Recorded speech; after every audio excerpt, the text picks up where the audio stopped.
Okay, hi, welcome to a video about anarchy and why it's a delusion. I'm really sorry. I'm making this video not because I have a particular interest in the issue, which I don't, but because today for the first time I was blocked by a leftist. Liberty is not given, so philosophical you are. Man, let me tell you something, you do not block people just because they prove you wrong, man. Oh well, we leftists, we always think that we are better, but Jesus, we are just as retarded as everyone else. But anyway, okay.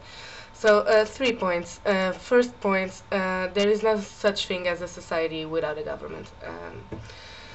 I'm really sorry, but, well, even in prehistorical times, when people were free, etc., well, someone did have to pick up the wood, and someone did have to take care of the elder and of the kids, and someone did have to go hunting, and someone did have to administrate the resources and make the food reserves for the hard times, and etc. So you always have, let's see it like this, human beings are social beings, and social constructions always have a government.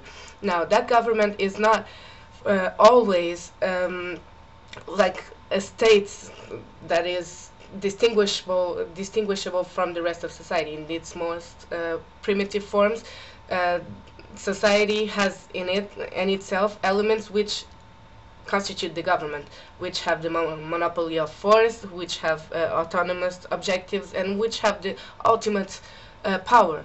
Because all social organizations, in order to work and to be organized and to be productive and to assure the survival of its elements, must have a government, must have some kind of ultimate power that organizes the whole thing. And this is the reality throughout times since we exist. So I'm really sorry. Next, there is no such thing as laws without a government. I'm really sorry, because a law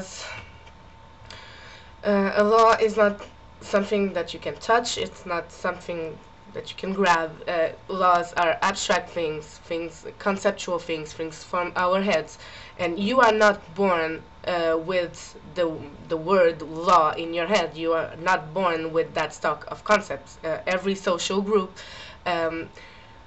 with its government, develops an ideological stock that includes all the words you know, all the values you know, whether you agree with them or not, all your world vision. Each social group, each government develops a world vision. It is not possible for people in the middle of the woods alone, like from the nothing. Yeah, I'm born, I have concepts in my head. No, it must be social organizations that develop concepts, including the concept of law, for people to understand what is the law and understand each other and share words and be able to develop this kind of abstract, ideological, institutional common frame.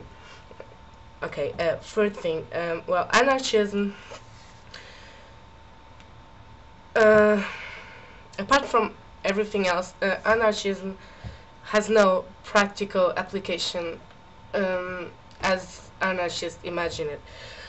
I'm really sorry. Anarchism is a product of the 19th century. It's like communism and fascism and anarcho-syndicalism and etc.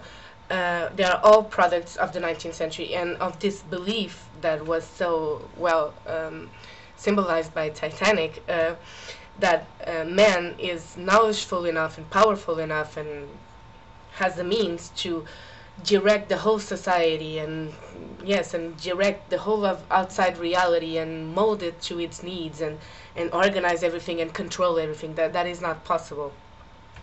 All these ideological systems, which all are viable, which all are alternatives to democracy, because democracy is so tolerant or is so unfair or is so chaotic or whatever, they are all alternatives to democracy that go from the principle that man can build a grand plan of a grand new society and can control everything in that society, and everything will go as plans, and everyone will be happy forever, and everyone will agree, and it will be great.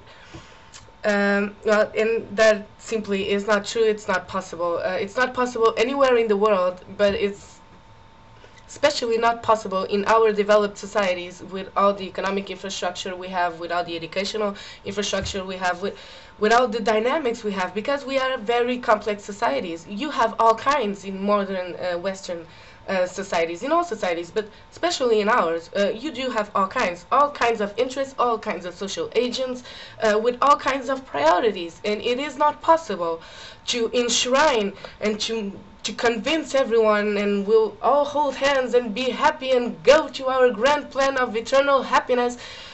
It is simply not possible. It has been proven that it's not possible by the attempts that have been made by communist and fascist forces. I'm really sorry. Both communist and fascist regimes have proved that in order for you to accomplish the grand plan of eternal emancipation of the people, you do have to install an authoritarian regime, a dictatorship, if not a totalitarian regime like in communist USSR, because we are just too different. I'm really sorry. We are just too different and too dispersed and too much. You know what I mean. For the grand plan to be accomplished, you have to repress people. You have to close yourself and to repress everything that is inside. So everything follows the grand plan, whatever that grand plan is. I'm really sorry. I think that anarchists many times did. Maybe I'm wrong, but that's. I didn't read this anywhere. That's what I can interpret from my from what I read about these things. Like we must not forget the ideals of the Bolshevik revolution, the eternal emancipation of peoples, the withering away of the states, and the freedom, the ultimate freedom, people taking matters into their own hands, and the eternal equality of everyone, and the people, the great people will lead this grandiose way to communist, which is the paradise on earth, and etc.